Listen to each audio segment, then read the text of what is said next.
के मारो। हाँ तो कब भैया आप भी यही सोच रहे हैं जो हम सोच रहे हैं? नहीं। अब हम क्या सोच रहे हो आपको क्या पता, आप क्या सोच रहे हैं हमको क्या पता, तो हम बता रहे हैं आप क्या सोच रहे हैं और हम क्या सोच रहे हैं। अबे जल्दी बोल, कल सुबह पनवेल निकलना है।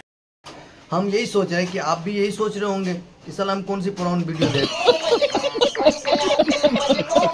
रहे हैं, कहीं कुछ और इंडस्ट्री तो नहीं देख रहे हैं ना भैया, हमारे भोजपुरी इंडस्ट्री। वो जब से पवले बमल सोहरी खके मारो तब हरी। और यहाँ कुछ चूतिया चमन चूतिया लोग बा जे एकदम पूरा कचरा करके रख दिया भाई। तूफानी ला लो भोसड़ी के अगर वीडियो के क्वालिटी तो देखा भाई, लोकेशन इतना बेस्ट बा। ये वहीं जो ही खोला बताते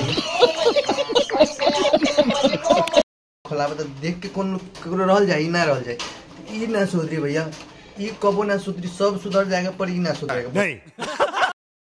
और इनको मिल भी कहाँ से ज्यादा पता नहीं, तबे न सोना पांडे कहे कि हम 3 बार सिल तोड़ ले।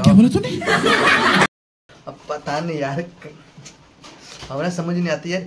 इसको मैं एक बार और रेला था, वीडियो लाया था घास पीछे घास अच्छा आगे सांप ऐसे कुछ करके गाना था, पता नहीं क्या गाना था, तो उसमें मैंने रेला था। आप लोग ने बहुत सारा प्यार दिया उस वीडियो पे, और मैंने इसको इस वीडियो से भी मैं समझाना चाहता हूँ। अरे कहना क्या चाहते हो?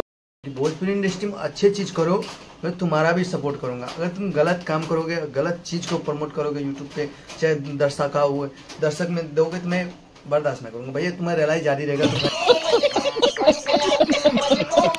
तो यादव, तो इसलिए कहता हूँ तुम सुधर जाओ और अच्छे से अच्छी कंटेंट लाओ। इतना मस्त क्वालिटी वीडियो ला रहे हो, इतना बढ़िया लोकेशन पे जा जाके, और थोड़ी सी चीज के लिए तो ऐसे हरकत करते हो यार।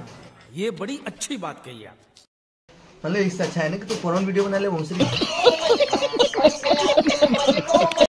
पूरा काम कर ले, आधा क्यों करना है, पूरा कर ले।